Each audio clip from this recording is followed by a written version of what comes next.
Hey, look, think about this before you do drugs. Think about this. Look, you're 16, 17, 18 years old. You want to fit in. You want to do drugs. Think about it like this. I've seen plenty of people from, look, I remember when I was 15, 16 years old, guys I grew up with thought it was cool to smoke weed. I remember this like it was yesterday. Everybody thought it was cool to smoke weed and drink. A lot of people don't recover from that. Because like I told y'all in that other video, weed is a gateway drug. I've seen plenty of people that have never recovered from getting high and feeling good. I just left out of a store, right? The lady in there. You can tell she's an ex-junkie that's trying to clean herself up.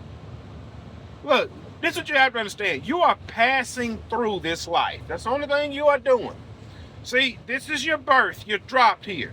And you're passing here. And when it's said and done, you out of here. Why waste any time getting high and feeling good? And I have to remind myself, see, sometimes when me and my spouse bump heads, it's not worth the argument. Like, it's not, and when I say argument, I don't mean we scream and yell at one another. We don't do nothing like that. What I'm saying, it's not worth getting worked up over. It's not worth it. Because you're going to look back one day when your spouse leave this earth, you're going to look back one day and say, man, bro, we shouldn't have argued. It wasn't worth it. There's been plenty of times people have left their spouse and they argued the day before. I worked with guys that went to work and died. I would never forget this older guy. He was fixing to retire in like 3 to 4 months. He went to work and he died. He went to work and he died. I worked with plenty of guys like that. One guy, he was a blaster, had his head knocked off his shoulders. 6 months from retirement. Another young guy, Puerto Rican guy, his wife and his mother was moving down here. He was working 7 days a week as a painter. He had saved up enough money, got an apartment. His wife and his mother was moving into town. And this happened on a Friday. He was painting inside of a tank, used the wrong light. Boom, explosion. He died, left here, gone. His wife and his new mother. What a way to experience America, wherever they was from. Wherever, I don't even know if he was Puerto Rican, probably was Mexican, wherever flip he was from. Gone, out of here. Sued the company for $5 million. Out of here, gone. And he died with 2 more other people. I worked with plenty of guys that died at work. They died at work. What was the day before his death? Was he arguing with his family? Was he happy? Think about that. Was he happy? I remember working with one guy. I remember seeing him as he was walking out. Man, I'll holler at you. When he got killed by the police took him out of here. Life is short. I remember one guy I worked with. I don't care if his family watched this. He told his girlfriend, if I can't have you, I can't live without you. Boom! That was it. Out of here. Man, listen, don't waste your life. Foolishness and ignorant things. You listen, I don't know who said this. Only one life soon will pass. Only what's done for Christ will last. Now, if you don't believe in Christ, still don't waste your life down here on earth. Like, why waste it? Oh my God, I wasted it. You've heard people say that when they fixing to leave here. Oh my God, I wasted it. You wasted your life. Dang, man, you really wasted it. Say, bro, you wasted it. Man, I wasted it. You wasted it, bro. Yeah, you wasted it. Yeah, you wasted it. Wasted it. Wasted like getting high. I remember them kids growing up. I remember them kids I grew up with. I said, man, they smoke. That's why I started hanging around a lot of them. I said, man, they some dope heads. You gotta understand. My father was strung out on drugs and alcohol. So I seen what it done firsthand. And I remember growing up with these kids. I'm like, man, they must be some future dope heads. I stopped hanging around everybody. I stopped fooling with everybody. I said, man, they some future dope heads. I'm leaving them alone. All they want to do is smoke, drink, go to the club. They don't want nothing in their life. I separated myself from everybody.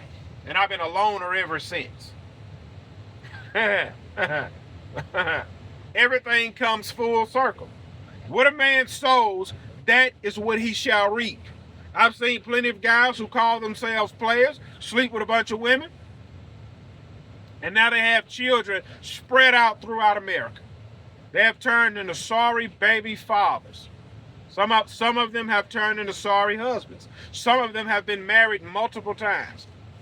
What a man sows, that shall he also reap. You look, you out there tilling that field of wickedness and foolishness, and you gonna reap a harvest. You will reap a harvest. Look, I'm gonna give you another example before I go. If I don't talk with my wife, if I don't date my wife, I don't really speak to my wife, I treat her like garbage, and the only time I want to be around is when I want to get a release, how long do you think that relationship's gonna last? How long before favor run out? How long before the love fade? Now let's turn that around to God, to Christ. How long can I spit in the Lord's face? How long can I not give my all? You only have one life. Look, listen, your grandkids is, man, I want to be remembered for generations. Only how you will be remembered for generations is if you the dude that invented Walmart. That's it. Other than that, ain't nobody, my great grandkids is not gonna know who I am. Well, bro, what if you build your company to $1 million?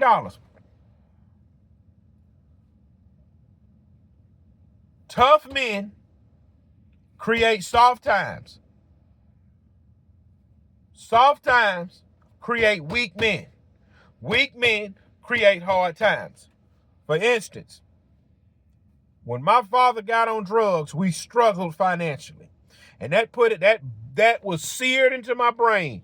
Don't do drugs, don't do alcohol, and whatever you want in this world, you got to grind for it because nobody coming to save you. I watched my family struggle and nobody came to save us. And nobody owed us anything. We struggled. So now I know, man, I'm fixing to get this junk out the mud. I ain't fixing to struggle.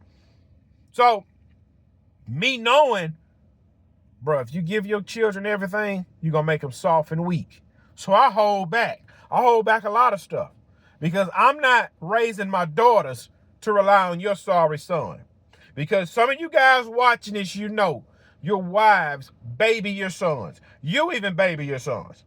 I promise you, if I had 5 sons instead of 5 daughters, in the summertime, my 10-year-old and my 6-year-old would be in the truck going to work 3 days a week. I don't give a flip about summer. I don't give a flip about your sports activities. Are you going pro?